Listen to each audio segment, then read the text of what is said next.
Recebam a paz de nosso Senhor e Salvador Jesus Cristo. Hoje nós iremos trabalhar a lição 2 das lições bíblicas adultos, primeiro trimestre de 2023 da CPAD, cujo título é O Avivamento no Antigo Testamento. Tá certo, meus irmãos?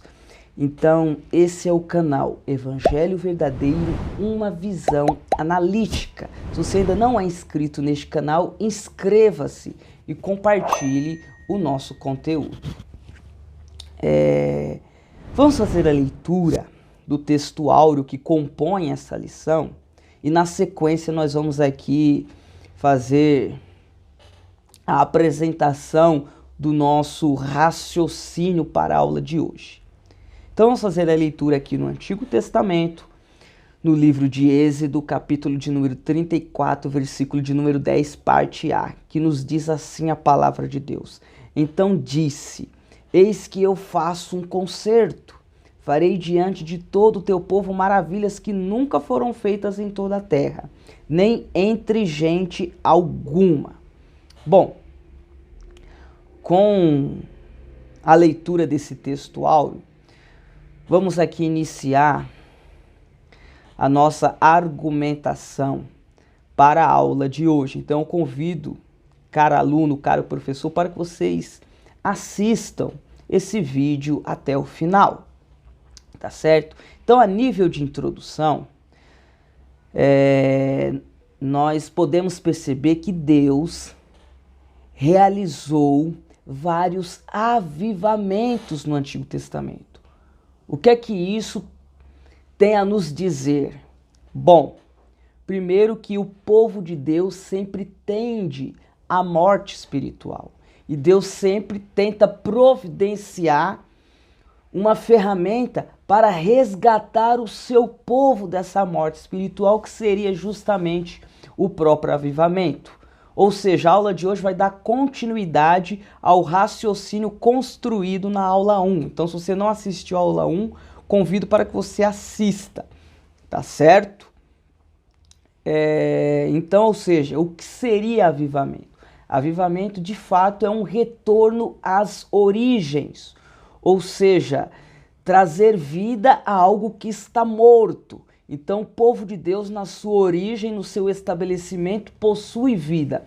Mas, ao longo do tempo, ele vai perdendo essa vida espiritual por causa da sua corrupção, da sua rebelião contra Deus. Então, o avivamento seria esse reavivar que Deus opera no meio do seu povo para trazer vida novamente para o seu povo. De fato, é fazer com que o seu povo retorne às origens.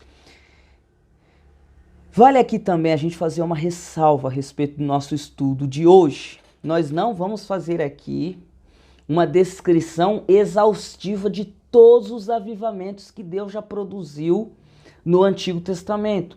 Pelo contrário, nós vamos fazer aqui uma descrição dos principais avivamentos que Deus operou no Antigo Testamento, ou seja, os avivamentos chaves para a compreensão da temática da aula de hoje, tá certo? Mas de qualquer maneira vai ser uma aula muito rica e eu convido para que vocês prestem bem atenção para que o conteúdo possa ser absorvido de uma forma bem satisfatória. Então vamos começar aqui com o avivamento promovido por Moisés. Bom, vale aqui a gente fazer aqui uma contextualização. Ou seja, Deus chama a Abraão, né? E Abraão ali tem os seus filhos, que a gente poderia chamar esse primeiro grupo de pessoas aqui de hebreus, né? Então, ou seja, Deus chama esse primeiro grupo de pessoas, que no caso aqui é o seu povo, através aí do patriarca Abraão. E esses hebreus, eles são afastados de todo tipo de religião falsa, de todo tipo de sincretismo religioso, porque afinal Deus chama Abraão e tira ele da sua terra, que tem uma influência de uma religião pagã ou de religiões falsas para um relacionamento correto e verdadeiro com o Deus único e verdadeiro. Contudo, a gente sabe que entre esses hebreus, ou seja, esse primeiro grupo de pessoas que formam aí o povo de Deus, para os dias de Moisés, existe um período de tempo muito grande, ou seja, mais de 4 séculos e meio. E durante esse período, o povo de Israel fica hospedado no Egito. Ou seja, esses descendentes de Abraão, esses hebreus, ficam hospedados no Egito, e a gente sabe que durante um período muito longo, provavelmente eles tiveram algum tipo de contato com as religiões que pertencem ao Egito, ou seja, as religiões egípcias. Com certeza o povo de Israel deve ter sofrido algum tipo de influência, seja em pequeno grau, seja em alto grau. Provavelmente o povo de Israel teve sim algum tipo de contato, algum tipo de relacionamento, tá certo? Então, o povo de Israel provavelmente deveria ter algum tipo de culto sincrético, ou seja, praticar algum tipo de sincretismo religioso, ou seja, exercer a sua fé no Deus de Abraão, mas também exercia algum tipo de crença em algum comportamento egípcio. Então Deus precisava purificar o seu povo novamente, precisava trazer o seu povo à origem novamente, precisava trazer vida espiritual novamente ao seu povo, assim como ocorreu nos dias de Abraão e desse pequeno grupo de hebreus. Então Deus vai lá e levanta Moisés como libertador do povo de Israel. Então, ou seja, Moisés tira o povo de Israel do Egito e faz com que o povo de Israel agora venha se tornar uma congregação, ou seja, o culto a Deus passa a ser não mais um culto individualizado, como ocorria aqui no período dos hebreus, aqui inicialmente nos dias de Abraão, e passa agora a ser um culto coletivo, um culto congregacional. Então, ou seja, pela primeira vez o povo de Deus passa a congregar em adoração a Deus, né? Então, ou seja, Deus mais uma vez traz o seu povo às origens, ou seja, limpa o seu povo da influência das falsas religiões. E isso é promovido através de Moisés. Então, ou seja, aqui a gente consegue observar o primeiro grande avivamento promovido por Deus. Contudo, a nossa lista não vai ficar restrita somente a esse exemplo, né? Vamos falar aqui também a respeito do período dos juízes. Ou seja, uma vez Israel sendo estabelecido em sua terra, o povo não tinha uma monarquia estabelecida. Então, a gente consegue deduzir que cada um fazia o que queria. Afinal, ninguém estava seguindo um regime social estabelecido. Existia a lei de Deus, mas o povo, enfim, não seguia de forma ali integral. E é justamente nesse período que Israel promove rebeliões sucessivas contra Deus. E nessas rebeliões, Deus trazia juízo divino à nação de Israel, e ele levantava nações opressoras para fazer Israel retornar às suas origens, interromper essa rebelião contra Deus, né? Então esses juízes também, de forma muito pontual, conseguiram realizar alguns avivamentos. Mas o juiz que mais se destaca é aqui o profeta Samuel. Ou seja, nos dias do profeta Samuel, Deus levantou os filisteus como forma de juízo para com a nação de Israel.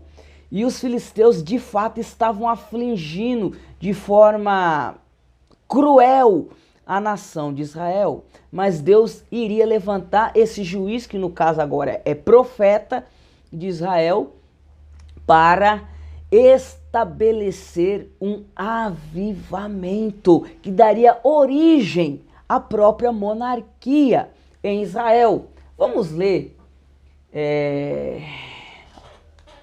um trecho da palavra de Deus que corrobora essa nossa afirmação. Então vamos fazer a leitura aqui no livro de 1 Samuel, capítulo de número 7, versículo de número 2.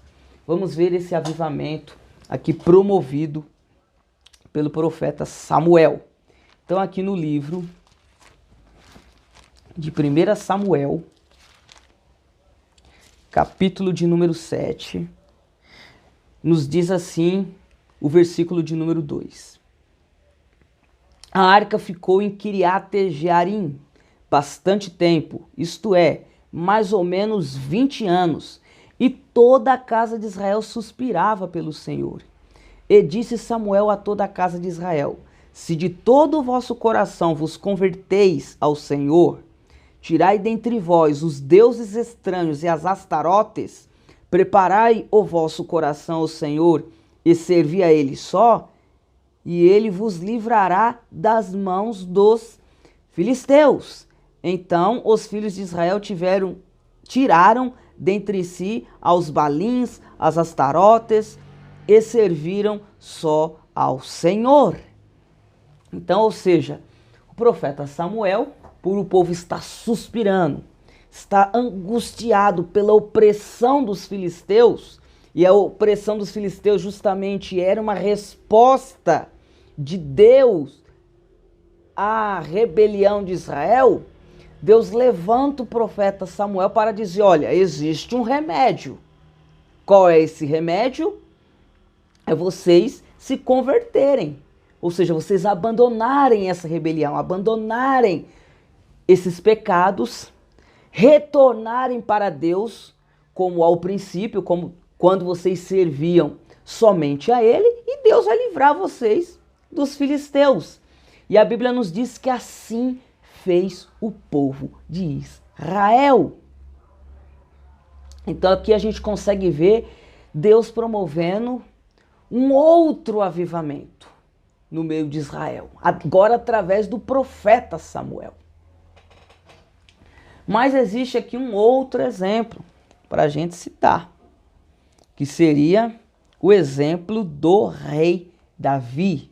Ou seja, o rei Davi teve um papel importante nesse processo de avivamento que Deus estava realizando nesses dias, ou seja, nos dias de Samuel e posteriormente nos dias de Davi. Ou seja, o profeta Samuel não conseguiu fazer um retorno muito abrangente do povo de Israel para com o seu Deus.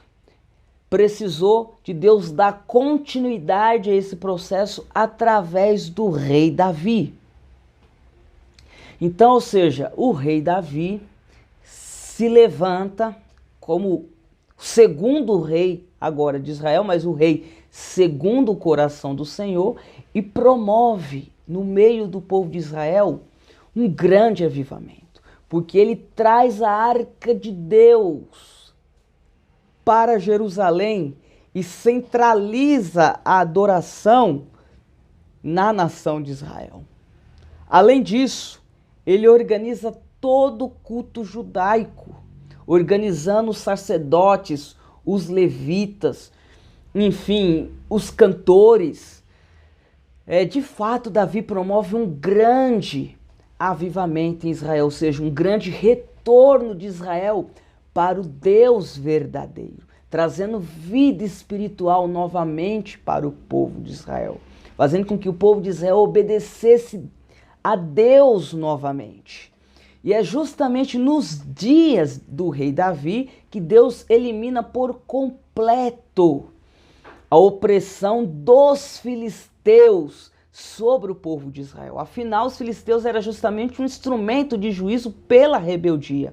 Mas como o profeta Samuel começou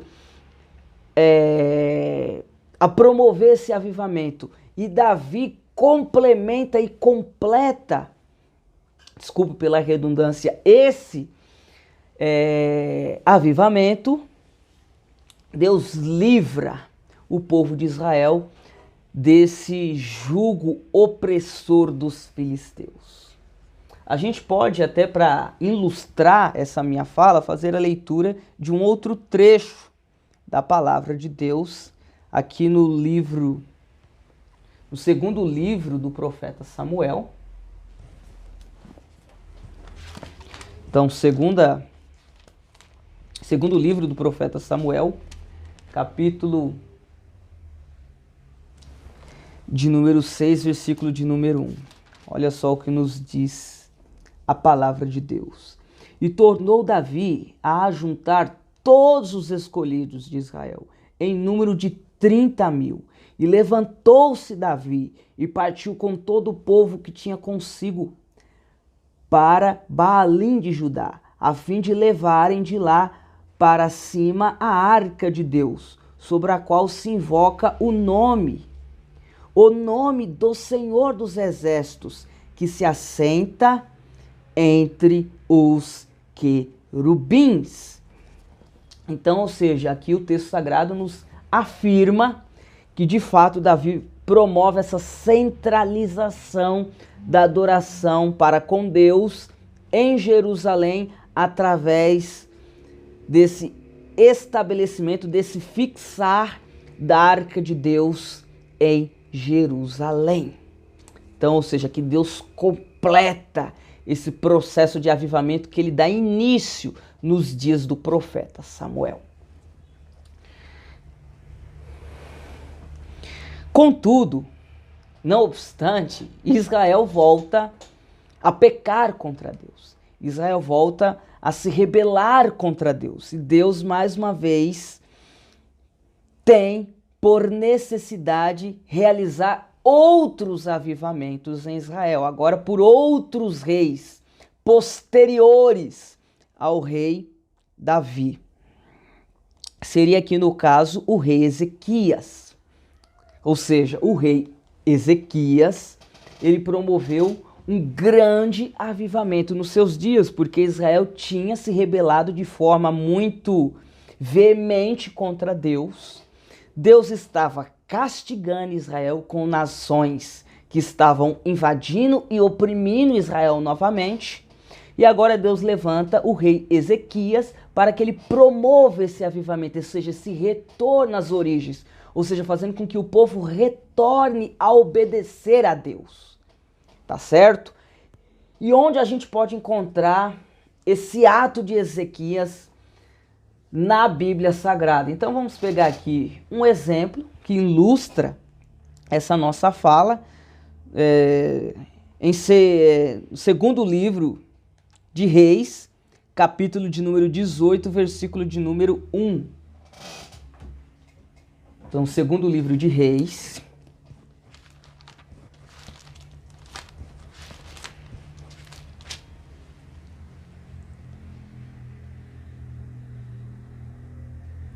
dezoito, 1.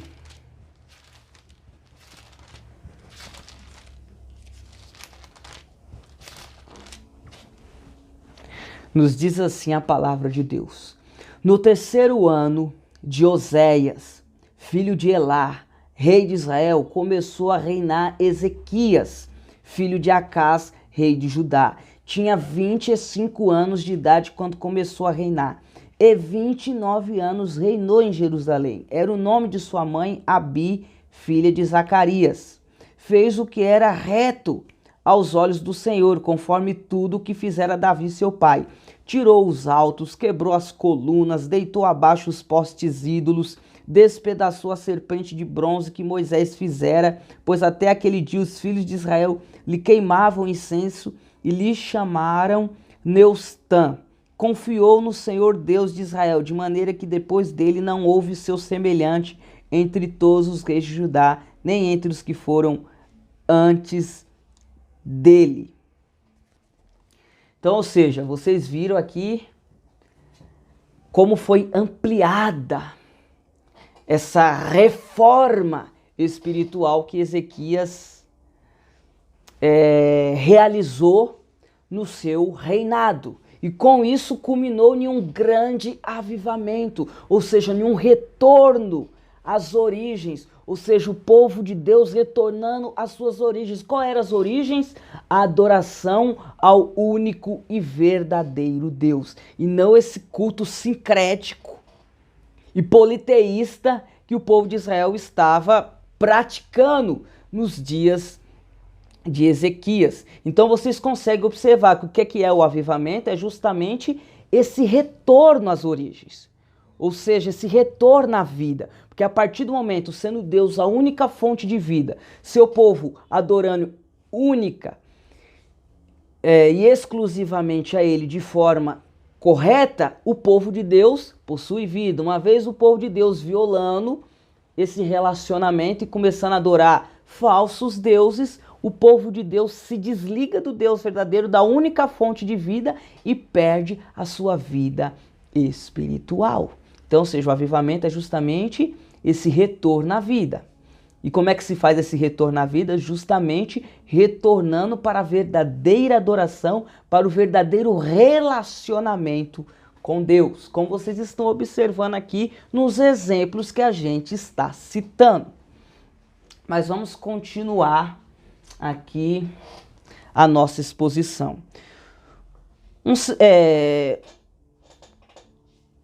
Um segundo exemplo aqui dos reis posteriores a Davi a promover um avivamento foi o rei Josias. Ou seja, mesmo com um avivamento efetuado por Ezequias, o povo de Israel posteriormente voltou a se rebelar contra Deus.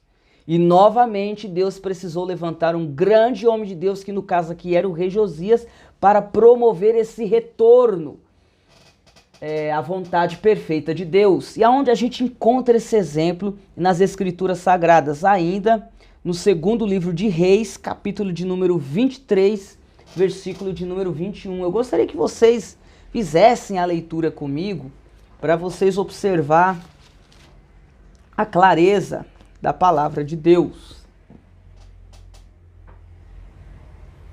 Então, vamos fazer a leitura aqui. Segundo livro de Reis, capítulo de número 23, que diz assim: Então o rei deu ordem, e todos os anciãos de Judá e de Jerusalém se ajuntaram a ele. O rei subiu à casa do Senhor, e com ele todos os homens de Judá e todos os moradores de Jerusalém, os sacerdotes, os profetas e todo o povo, desde o menor até o maior. Leu aos ouvidos deles todas as palavras do livro da aliança que se achou na casa do Senhor. O rei se pôs em pé junto à coluna e renovou a aliança perante o Senhor, para o seguirem, guardarem os seus mandamentos, os seus testemunhos, os seus estatutos, de todo o coração e de toda a alma, confirmando as palavras da aliança escritas naquele livro. Então todo o povo confirmou a aliança. Tá vendo só? Então o rei Josias, ele fez uma vasta e gigantesca reforma nos seus dias e no seu reinado, promovendo um dos maiores avivamentos de todo o Antigo Testamento. De todo o Antigo Testamento.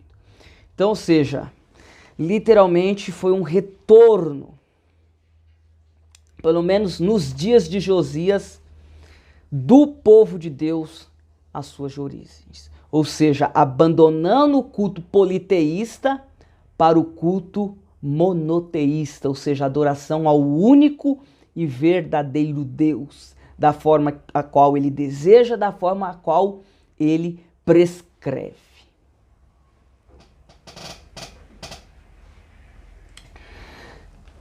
Existiram outros reis que fizeram algum tipo de avivamento, só que avivamento localizado, né? Que não teve grandes desdobramentos. Vou citar aqui um exemplo, o rei Josafá, né? Esdras também promoveu um grande avivamento nos seus dias. Ou seja, o povo de Israel, mesmo com esses avivamentos realizados pelos reis, ainda continuou a se rebelar contra Deus. E Deus não teve outra saída a não ser trazer o juízo novamente para o povo de Israel através de uma nação opressora. Agora, a nação da Babilônia. E levou o povo de Israel, o povo de Judá especificamente, ao cativeiro. E mesmo depois de o povo de Israel ter saído do cativeiro e ter retornado à sua terra, o povo de Israel ainda estava em cima do muro. Então precisou Esdras realizar um avivamento pós-exílio, ou seja, pós-cativeiro. Irmão Bruno, aonde está esse avivamento no Antigo Testamento? Vamos fazer a leitura aqui de Neemias, capítulo de número 8, versículo de número 1. Observem que hoje eu estou fazendo um estudo muito mais detalhado, a fim de não orbitar nenhuma dúvida na cabeça aí dos meus irmãos. Então vamos fazer a leitura aqui de Neemias, no Antigo Testamento.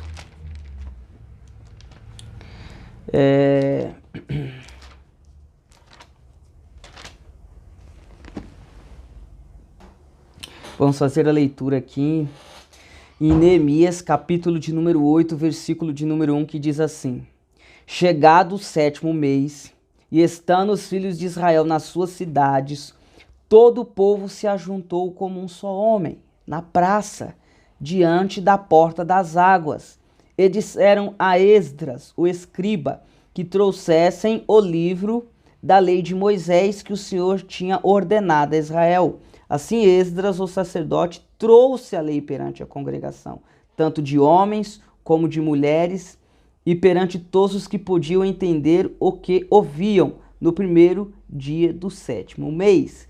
Leu nela de frente para a praça que está diante da porta das águas, desde a alva até o meio-dia, perante homens e mulheres e os que podiam entender. E os ouvidos de todo o povo estavam atentos ao livro da lei.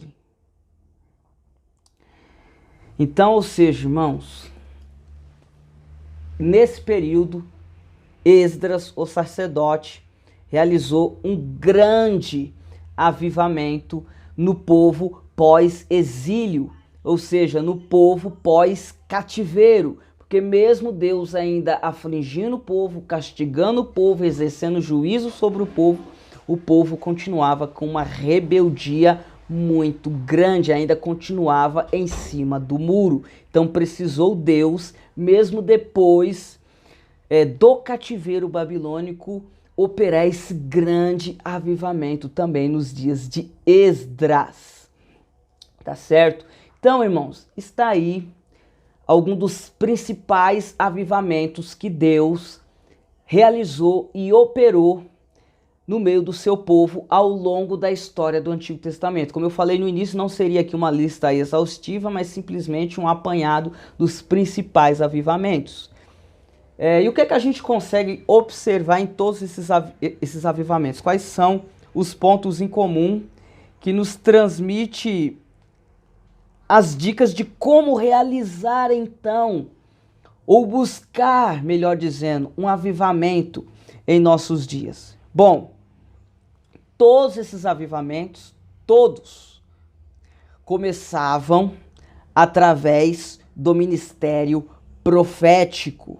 E daí, através desse ministério profético, é que atingia os reis, e atingindo os reis, sucessivamente atingia toda a nação.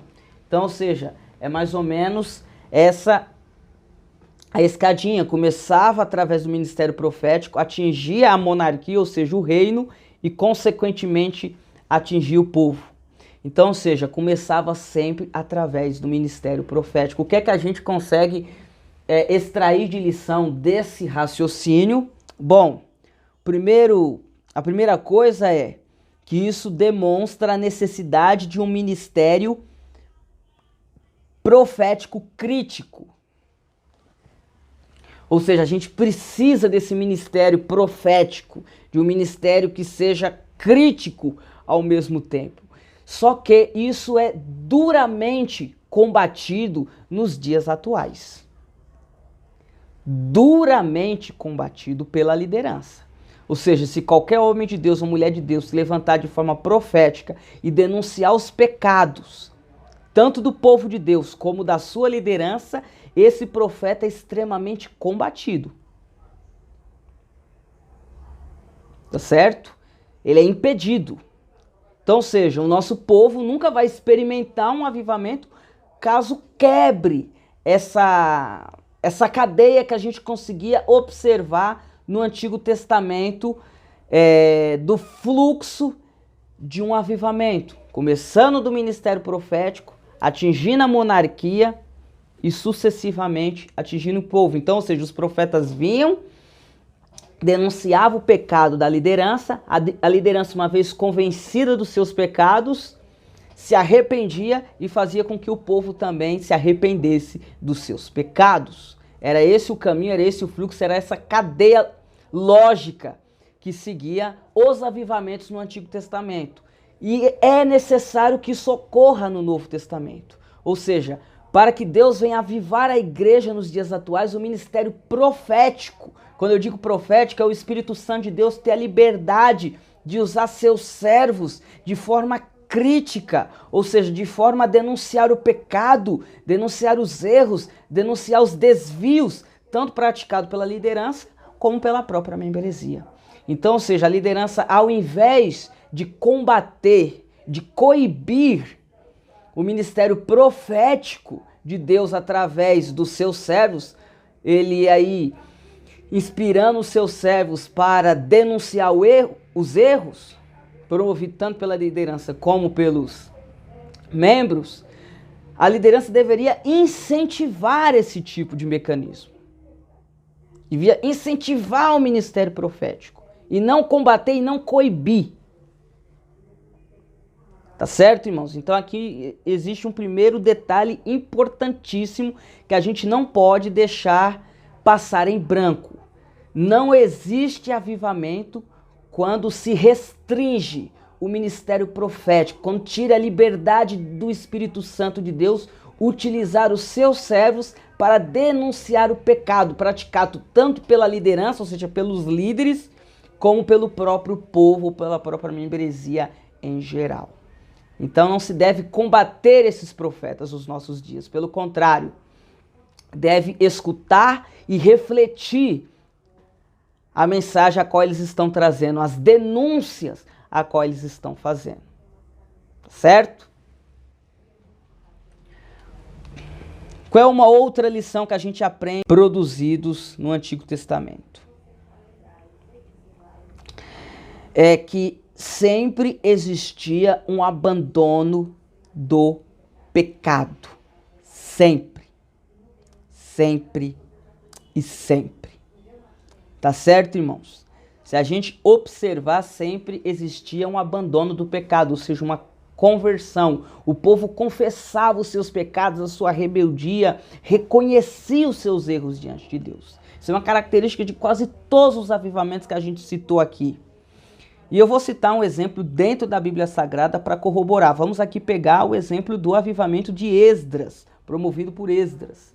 Então vamos ler novamente no livro de Neemias. Agora no capítulo de número 9, que nos diz assim o texto sagrado. No 24º dia desse mês, ajuntaram-se os filhos de Israel com jejum e pano de saco e traziam terra sobre si. Os da linhagem de Israel apartaram-se de todos os estrangeiros. Puseram-se em pé e confessaram os seus pecados e as iniquidades de seus pais. Levantando-se no seu lugar, leram no livro da lei do Senhor seu Deus uma quarta parte do dia, e outra quarta parte confessaram os seus pecados e adoraram ao Senhor seu Deus. Então, ou seja, nesse avivamento promovido por Esdras, o povo reconheceu os seus delitos, reconheceu os seus pecados, reconheceu a sua rebeldia. O que é que eu quero dizer com isso? Enquanto a nossa geração achar que está bem diante de Deus, achar que está sendo aprovada por Deus, achar que sempre está certinha diante de Deus, achar que sempre é a menina dos olhos do Senhor, que é a nação eleita, etc, etc, enquanto a gente não reconhecer os nossos pecados, as nossas rebeldias, os nossos delitos, as nossas rebeliões contra Deus, os nossos erros e as nossas falhas, jamais a gente irá experimentar um avivamento. Avivamento sem confissão de pecado não existe. Só existe avivamento com confissão de pecados. Está claro aqui no texto. Então, se uma igreja está dizendo, olha, estamos experimentando um avivamento, mas esse povo nunca reconheceu os seus erros, nunca reconheceu as suas rebeldias, eles não estão passando por nenhum processo de avivamento. É um pseudo-avivamento. É um movimento meramente humano ou até mesmo pode ser diabólico. Tá certo? Então, ou seja, enquanto a nossa geração achar que está tudo bem, está tudo ok, está tudo certinho, está tudo resolvido diante de Deus, ou seja, não há nenhum tipo de crítica a ser feita, não há nenhum tipo de reflexão a ser feita, não há nenhum tipo de análise a ser feita sobre a nossa conduta, sobre, enfim, o nosso caminhar diante de Deus, sobre nossas ações diante de Deus, sobre o nosso papel como povo de Deus, nunca a nossa geração experimentará um avivamento promovido por Deus, porque esses são um dos ingredientes que são necessários para que o avivamento aconteça. Primeiro, o ministério profético possa ter liberdade, ou seja, o ministério profético possa ser plenamente ativo em nossos dias. Segundo, que o povo reconheça a sua pecaminosidade diante de Deus. E qual é o outro ingrediente? O terceiro ingrediente seria que não existe um avivamento sem a exposição da palavra de Deus. Todos os avivamentos, a qual nós lemos aqui, tiveram como alavanca a exposição da palavra de Deus. Ora, é muito simples esse raciocínio. Como é que o povo de Deus pode reconhecer que está errado se ele não for confrontado pela palavra de Deus? Ele necessita ser confrontado pela palavra de Deus para ele enxergar a necessidade de reconhecer as suas fraquezas e as suas falhas e os seus erros diante de Deus. Então, sem exposição da palavra de Deus, não existe avivamento. Como eu falei, um dos maiores avivamentos do Antigo Testamento foi o avivamento promovido pelo rei Josias. Vamos ver como é que aconteceu esse avivamento? Então vamos fazer aqui a leitura do segundo livro de Reis. Vamos fazer a leitura aqui do segundo livro de Reis. Capítulo de número 22, que nos diz assim: tinha Josias 8 anos de idade quando começou a reinar, e 31 anos reinou em Jerusalém.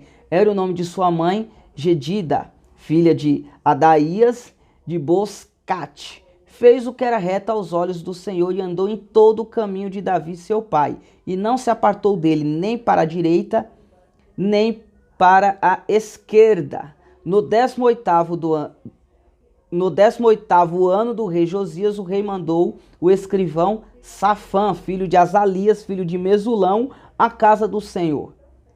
Disse ele: sobe a Uquias, o sumo sacerdote, para que apronte o dinheiro para que se tem trazido à casa do Senhor, qual os guardas da porta ajuntaram do povo.